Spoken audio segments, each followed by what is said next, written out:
Kayang-kaya kahit dalawa. Ako pamangkin ko. Init naman. Kuya, ano yan? Hulaan mo kung ano to. Bag na maliit? Hindi, be. Ano?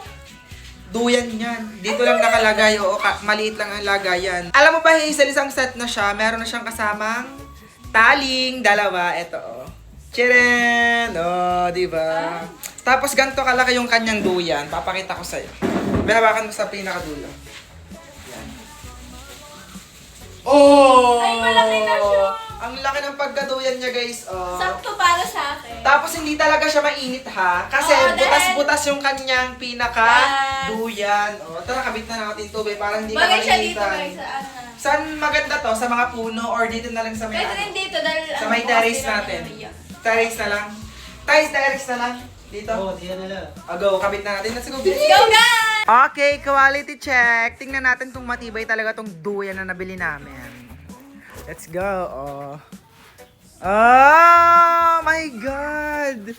Tulog na! Hulaan mo, Isal, kung magkano to. Magkano nga ba? Base sa quality, hulaan mo kung magkano to. Siguro nasa 1K. OA sa 1K. Ang ganda kasi, tapos ano, matibay. Be, 149 lang to. Weh, ang mura naman! Pwede tong dalhin pag ikay nag-hiking. Di ba kapag nag-hiking, pwede kang magpahinga? Pwede mo tong dalhin, be. Itong duyan na to.